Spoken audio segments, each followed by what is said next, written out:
इसी कलिकाल में एक महान भक्त राज हुए, महान भक्त हुए। आप लोगों ने नाम सुना होगा, उनका नाम था श्री नरसिंह मेहता।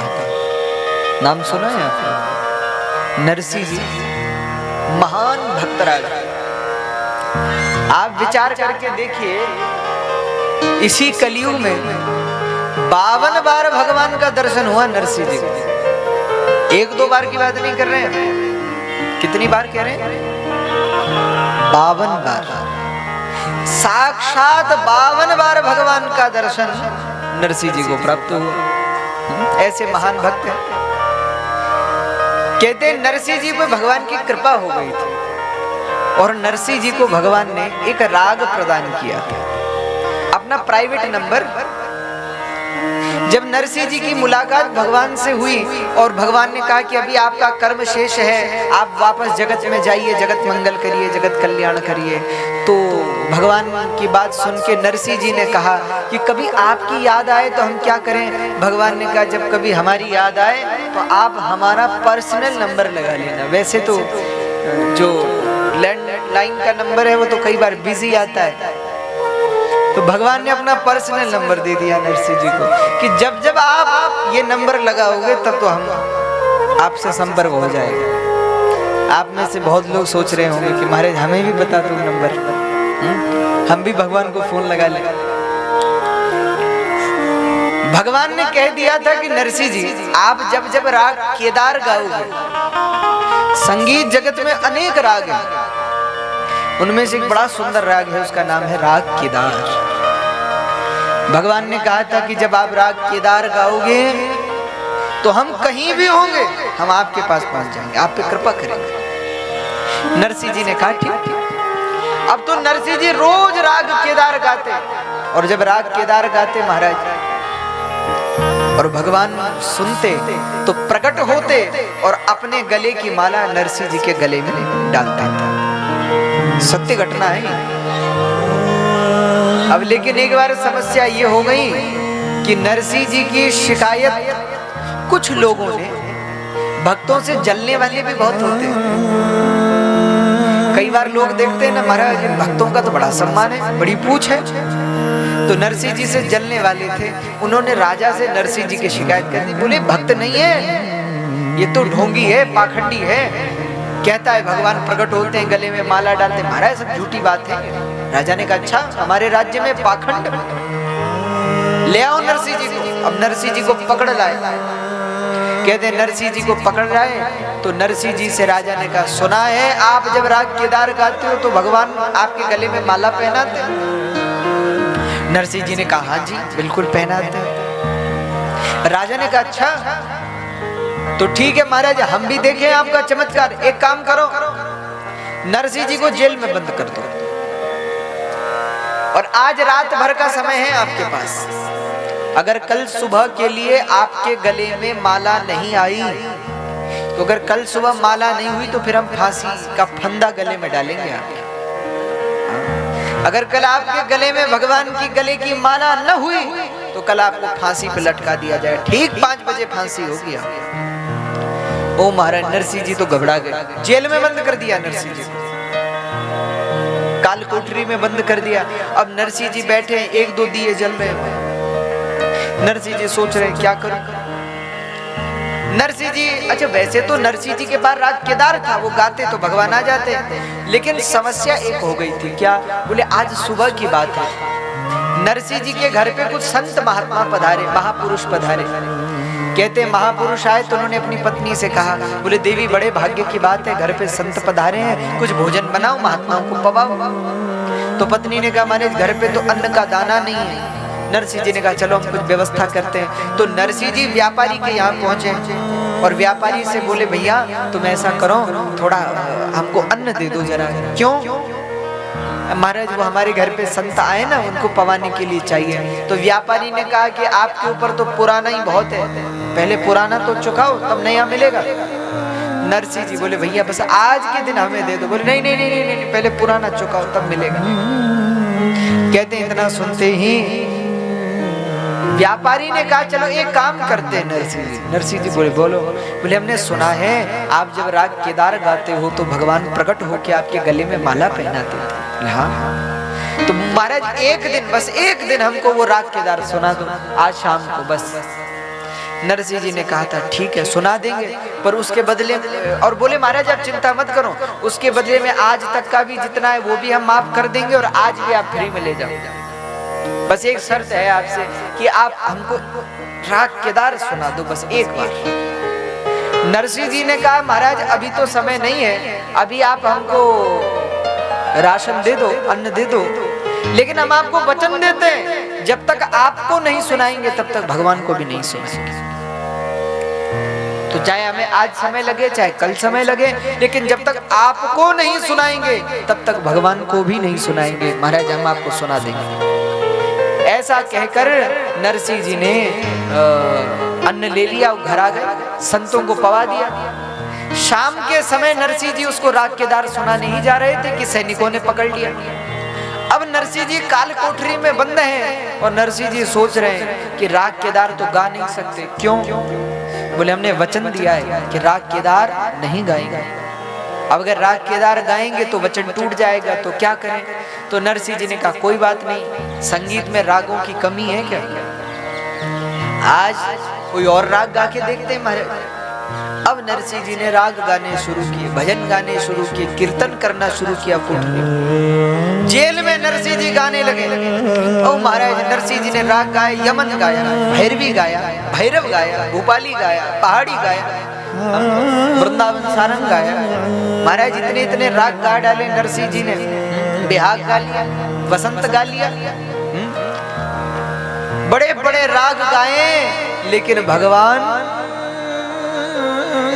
नहीं आए। अब तो नरसिंह जी ने कहा कि हम क्या करें महाराज। तो नरसिंह जी भगवान के पास प्रार्थना करने लगे, हे प्रभु कल मुझे फांसी हो जाएगी, प्रभु मेरी प्राण आपके हाथ में, आप प्रकट हो गए, कृपा करिए हमको दर्शन दीजिए। और भगवान नहीं आए। महाराज प्रार्थना करते करते गाते गाते गाते गाते सुबह के 4 बजे,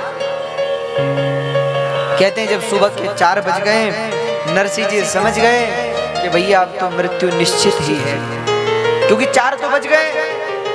अब 1 घंटा मात्र शेष है। जब रात भर में भगवान नहीं आए तो 1 घंटे में क्या आएंगे? लगता है आज तो मरना निश्चित है। तो नरसिंह जी ने क्या किया? देखो जो भक्त होता है वो कई बार ऐसा भी करता है।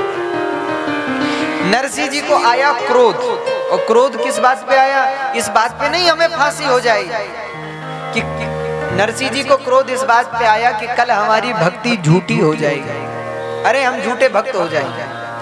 अब तो नरसिंह जी को आया क्रोध, और जो आया क्रोध तो देने लगे गालियां। अब तो नरसिंह जी भगवान को गालियां दे रहे। नरसिंह जी भगवान से बोले अरे छलिया है तू, चोर है, तेरे कुल का पता नहीं, खानदान का पता नहीं, मैंने तुझ पे भरोसा किया। अरे तूने सबको धोखा दिया, तूने गोपियों को धोखा दिया, यशोदा मैया को धोखा दिया, श्री राधा को धोखा दिया। अरे तू छलिया है, छलिया कपटी है। आज मुझे भी इतना बड़ा कपट हो गया, मेरे साथ छल हो गया। अरे भैया लगता है अब मेरी भक्ति झूठी हो जाएगी, भक्ति झूठी हो जाएगी। नरसिंह जी रो रहे हैं और गालियां दे रहे हैं। गालियां देते देते देते देते 20 मिनट हो गए नरसिंह जी। ओ महाराज गालियां दे रहे हैं बिल्कुल। अब 20 मिनट बाद नरसिंह जी को थोड़ा प्यास लगी तो गले पे हाथ लगाया। नरसिंह जी ने गला सूख रहा है, गालियां दे रहे हैं और रो भी रहे, साथ रो भी रहे, गालियां भी दे रहे।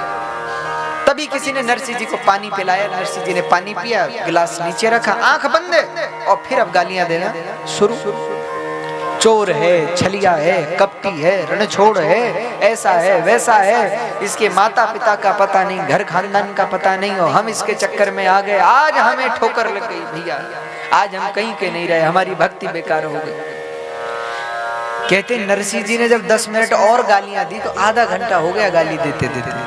तो नरसिंह जी के मन में आया किस कारागार में सिवा हमारे और कोई दूसरा है नहीं, तो हमें पानी किसने पिलाया? अब तो नरसिंह जी घबरा गए कि यहाँ कौन है भैया। जैसे ही नरसिंह जी ने आंखें खोली तो क्या देखा, साक्षात श्री ठाकुर जी सामने बैठे हुए हैं और अपने पीतांबर से, जो पीतांबर ओढ़ा है ना, उससे नरसिंह जी को हवा कर रहे। ओ राम, जैसे ही नरसिंह जी ने देखा सीधे चरणों में लेट गए, प्रभु क्षमा करो क्षमा करो क्षमा करो। भगवान ने कहा कोई बात नहीं, क्षमा किया। नरसिंह जी बोले प्रभु एक बात बताइए, आप कब के आए हुए हैं? भगवान बोले यही कुछ आधा घंटा करीबन हो गया। नरसिंह जी समझ गए कि जितनी गालियां दी हैं भगवान ने तो सब सुन ली मारे। नरसिंह जी क्षमा मांगने लगे, प्रभु मुझसे बहुत बड़ी गलती है, मैं आपको गालियां दे रहा, मुझे क्षमा कर दीजिए। बस मैं ये चाहता हूं, मैं भले ही मर जाऊं, प्राण चले जाए, लेकिन मेरी भक्ति समाज में कलंकित ना हो। भगवान ने कहा कोई बात नहीं नरसिंह जी, हम प्रसन्न हैं। अपने गले की माला भगवान ने उतारी और नरसिंह जी के गले में पहनाई। अब भगवान ने कहा ठीक है नरसिंह जी, अब हम चलें। नरसिंह जी ने कहा ठीक है प्रभु जाओ, लेकिन जाने से पहले हमारी एक बात तो सुन लीजिए। भगवान ने कहा बताओ। नरसिंह जी ने कहा एक बात बताइए, हमने आपके सामने बड़े बड़े राग गाए, आप नहीं आए। महाराज हमने गालियां दी तो आप आ गए, क्या गालियां देने से आप आ जाते हो? हाँ, क्या गालियां देने से आप आ जाते हो? कहते इतना सुनते ही भगवान बोले हम गालियों से नहीं आए। तो महाराज रात भर भजन गाया, रात भर कीर्तन किया, तब नहीं आए, गालियां दी तो तुरंत आ गए, क्यों? भगवान ने कहा भैया क्योंकि तूने जितने भाव से हमें गालियां दी, उतने भाव से तूने हमारी स्तुति नहीं की। भगवान तो भाव को ग्रहण करने वाले हैं भैया। भगवान तुम्हारे शब्द नहीं सुनते, भगवान तो तुम्हारा भाव स्वीकार करते हैं, प्रेम स्वीकार करते हैं। नरसिंह जी बड़ा अच्छा गाते थे भगवान के लिए राग केदार।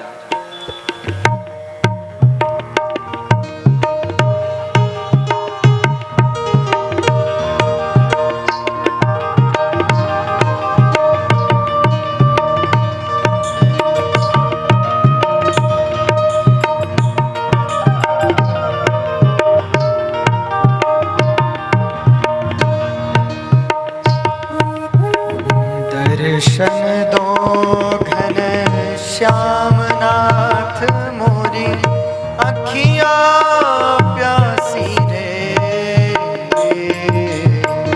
दर्शन दो घन श्याम नाथ मोरी अखियां प्यासी है। दर्शन दो घन श्याम नाथ मोरी अखियां प्यासी रे। दर्शन दो घन श्याम नाथ मोरी अखियां प्यासी है। दर्शन दो घन श्याम।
दर्शन दो घनश्याम नाथ मोरी अखियाँ प्यासी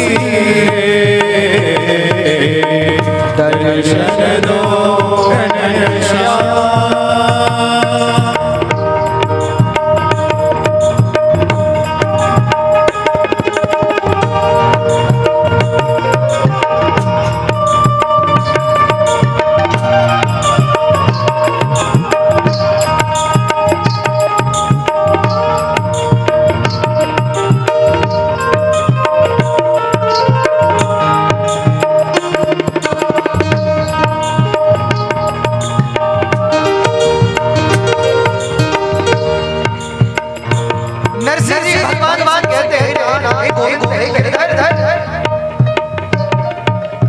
अच्छा आप सब भक्त यहाँ विराजमान बैठे।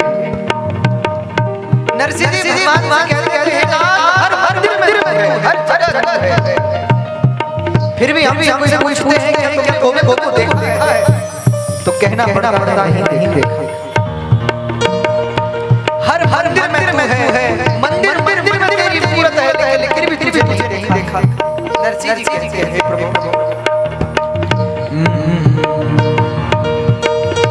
मंदिर मंदिर मूरत तेरी, मंदिर मूरत तेरी, मंदिर मंदिर मूरत तेरी, मंदिर मंदिर मूरत तेरी, मंदिर मंदिर मूरत तेरी, मंदिर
पानी पी कर प्यास बुझाऊं, नैनन को कैसे समझाऊं।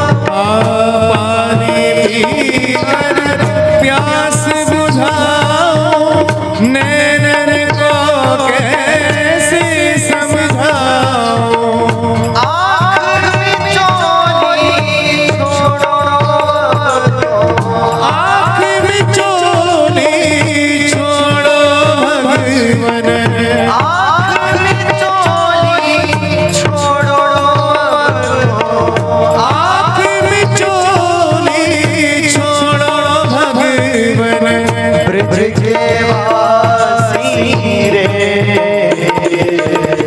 दर्शन दो घनश्याम मोरी अखियाँ प्यासी रे।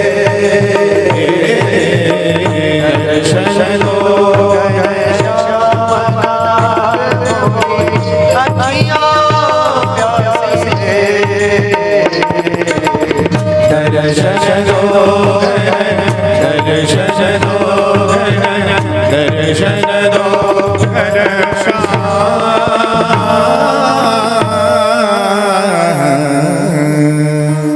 दर्शन दो घनश्याम नाथ मोरी अखियाँ प्यासी रे। दर्शन दो घनश्याम। नरसिंह जी भगवान से कहते, प्रभु पानी पी कर प्यास बुझाऊं, पानी पी कर प्यास बुझाऊं। प्रभु पानी पी करके ये प्यास तो बुझ जाएगी, लेकिन नैनन को कैसे समझाऊं। नैनन को कैसे समझाऊं।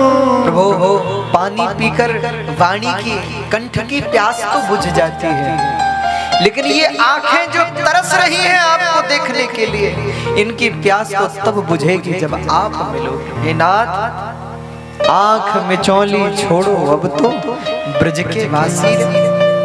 अब तो आंख में चोली छोड़िए प्रभु, अब तो आ जाइए, अब तो प्रकट हो जाइए। बड़ा सुंदर कहते हैं नरसिंह जी, बोले बल निरबाला के धन निरधन के, बल निर्बल के धन निर्धन के, बल निरबाला के धन निरधन के, बल निर्बल के धन निर्धन के।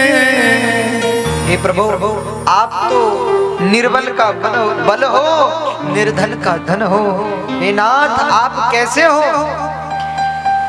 अरे बल निरबाला के धन निरधन के, बल निर्बल के धन निर्धन के।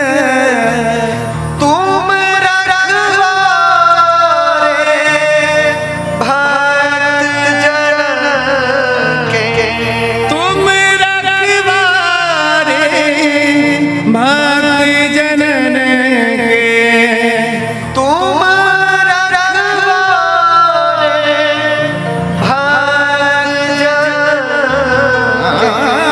तुम रखवारे भक्त जनन के। ब्रज के वासी रे, दर्शन दो श्यामनाथ मोरी अखियाँ प्यासी रे। दर्शन दो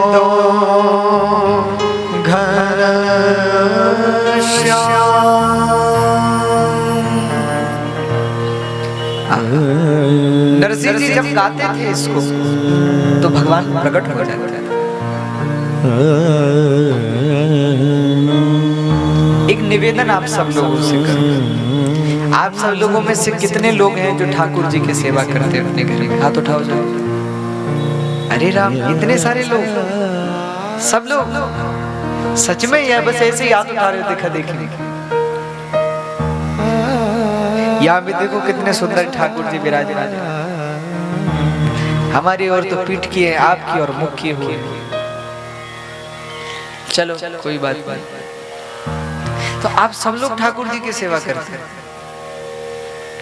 तो भैया कुछ ठाकुर जी को गा के भी सुनाते हो या बस ऐसे ही सेवा करते हो? एक प्रार्थना करूं आप लोगों से, आप अपने ठाकुर जी की जो सेवा करते हो ना, उस सेवा में जो संतों के भक्तों के पद हैं, जैसे सूरदास जी के, हरिदास जी के, रैदास जी के, कुंभनदास जी के, कबीरदास जी के, मीराबाई के, नरसिंह जी के, ये इनके जो लिखे हुए पद हैं ना, ये भगवान को गा के सुनाया करो भैया, ये भगवान को सुनाया करो।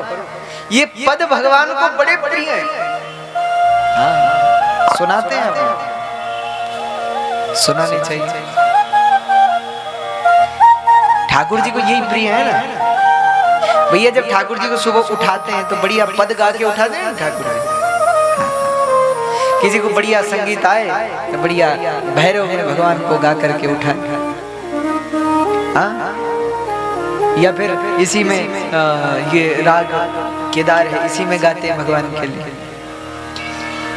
कान्हा रे नंद नंदन, कान्हा रे नंद नंदन।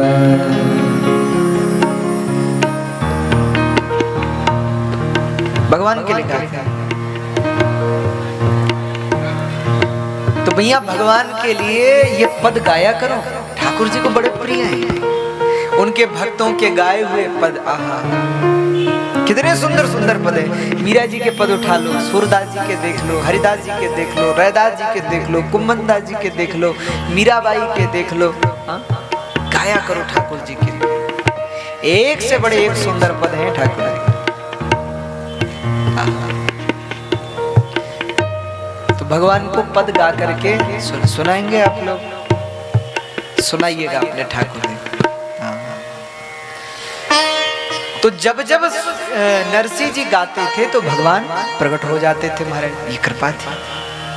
लेकिन आज भगवान ने नरसिंह जी को बताया, जब नरसिंह जी ने पूछा कि क्या आप गाली सुन करके आ जाते हो क्या?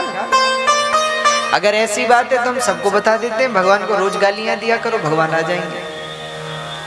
भगवान ने कहा भैया हम गाली सुन के नहीं आए, तो बोले जितने भाव से आपने गालियां दी ना, उतने भाव से आपने स्तुति नहीं की, इसीलिए गालियों से आ गए, स्तुति से नहीं आए। भगवान भावग्राही हैं, भगवान प्रेमग्राही हैं। भगवान दुर्योधन के 56 भोग को ठुकरा देते हैं और श्री विदुर जी के घर पर जाकर भगवान केले के छिलके का भोग लगाते हैं। अरे भगवान श्री राम बड़े बड़े राजाओं के महलों में नहीं जाते, निषाद राज के यहाँ जाते हैं, निषाद राज को गले से लगाते हैं। और भैया केवट जी, केवट पे कृपा करते। तो कहने का आशय क्या है, भगवान शबरी जी के जूठे बेर ग्रहण करते हैं, भगवान कर्मा जी की खिचड़ी ग्रहण करते हैं। कर्मा जी का नाम सुना है आपने? भक्तिमती, महान भक्तिमती कर्माबाई बिना नहाए धोए भगवान के लिए सबसे पहले सुबह उठ के खिचड़ी बनाती थी और जगन्नाथ जी पाते थे। भैया भगवान तो प्रेम स्वीकार करते हैं, भाव स्वीकार करते हैं, लेकिन देखो इसका मतलब ये नहीं है कि हम पवित्रता ही छोड़ दें भगवान के साथ। ये भी सुन लो,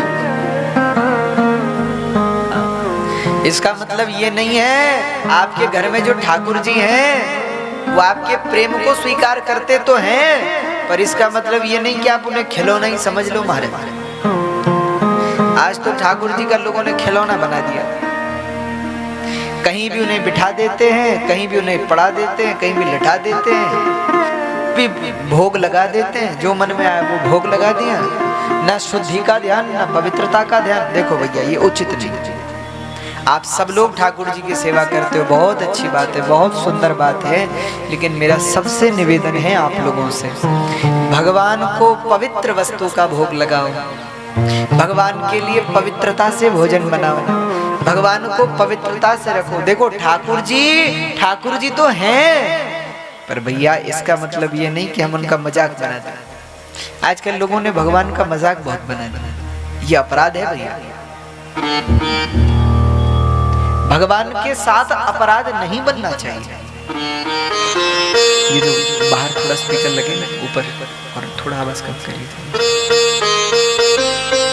भगवान के साथ यदि अपराध बनेगा तो उसमें हम लोगों का मंगल नहीं है। मैं बहुत हाथ जोड़ के आप सबसे निवेदन करता हूँ। मैं जानता हूँ, मैं समझ सकता हूँ, आप सब लोग बहुत अच्छी सेवा करते होंगे, अष्टयाम की सेवा करते होंगे, भाव से भगवान को मनाते होंगे, लेकिन एक निवेदन और करूँ भैया, भगवान की सेवा प्रेम से करो, भाव से करो, पर इसका मतलब ये नहीं कि हम शास्त्र विरोधी हो जाए। बिना नहाए धोए भी भगवान को छू ले, ऐसा नहीं। कई लोगों को मैंने देखा जो बिना नहाए धोए भगवान पे छू लेते हैं, तो और उनसे पूछो कि ऐसा क्यों, वो कहते हैं महाराज बड़े बड़े भक्त भी तो हुए, शबरी जी ने तो जूठा बेर भगवान को खिला दिया। अरे तो क्या तुम शबरी हो?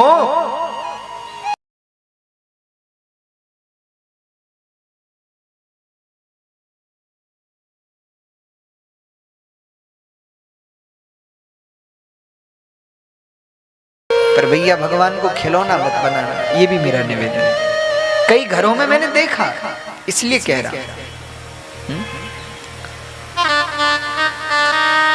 तो भगवान की खूब प्रेम से सेवा करो, खूब भाव से सेवा करो। तो भगवान श्री कृष्ण की यहाँ कथा आई है। विदुर जी के यहाँ से भगवान लौटे हैं। विदुर जी ने धृतराष्ट्र को बहुत समझाने का प्रयास किया, लेकिन धृतराष्ट्र कहाँ समझने वाला था। यदा तु राजा स्वसुतान साधुन पुष्णन धर्मेण विनष्ट दृष्टे, उसकी तो दृष्टि ही नष्ट हो गई थी महाराज।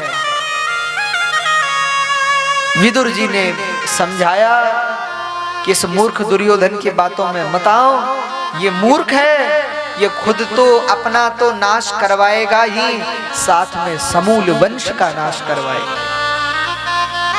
कहते ये बात जब दुर्योधन ने सुन ली तो दुर्योधन बोला, अरे देखो क्या दिन आ गए हमारे, एक दासी का पुत्र हमें शिक्षा दे रहा है, दासी का पुत्र हमें सलाह दे रहा है। कहते हैं विदुर जी का ऐसा अपमान जब दुर्योधन ने किया, और विदुर जी ने देखा कि दुर्योधन के कहे गए इन अपमानित जनित शब्दों को सुनकर के भी मेरे बड़े भाई धृतराष्ट्र मौन है, कुछ बोल नहीं रहे, तो विदुर जी समझ गए इस घर में रहने की जरूरत नहीं। विदुर जी ने कहा भैया जब हमारी सलाह ही आप नहीं लोगे तो हम इस घर में क्या करें, हमें जाने की अनुमति दीजिए। दुर्योधन ने कहा अनुमति क्या, निकल जाओ यहाँ से, नहीं चाहिए, आप जाओ जाओ। विदुर जी ने कहा बहुत सुंदर, प्रणाम किया और विदुर जी चल पड़े। देखो एक निवेदन आपसे करूं, लंका में जब तक विभीषण रहे तब तक लंका का नाश नहीं हुआ, तब तक लंका में किसी कोई मारा नहीं गया, ऐसा नहीं हुआ। लेकिन जैसे ही विभीषण जी ने लंका त्यागी, बस लंका के बुरे दिन शुरू हो गए। जिस स्थान का परित्याग भक्त कर देता है बस वह स्थान फिर संकट में आ जाता है। जब तक विभीषण जी लंका में रहे तब तक लंका में सब सुरक्षित थे, लेकिन जैसे ही विभीषण जी लंका से निकले बस महाराज फिर लंका का नाश नजदीक आ गया। जब तक विदुर जी महाभारत युद्ध में, जब तक विदुर जी कौरवों के पक्ष में रहे तब तक भगवान ने कौरवों के साथ युद्ध नहीं किया, बस यहाँ विदुर जी ने हस्तिनापुर छोड़ा और वहां युद्ध की तैयारियां शुरू हो गई। विदुर जी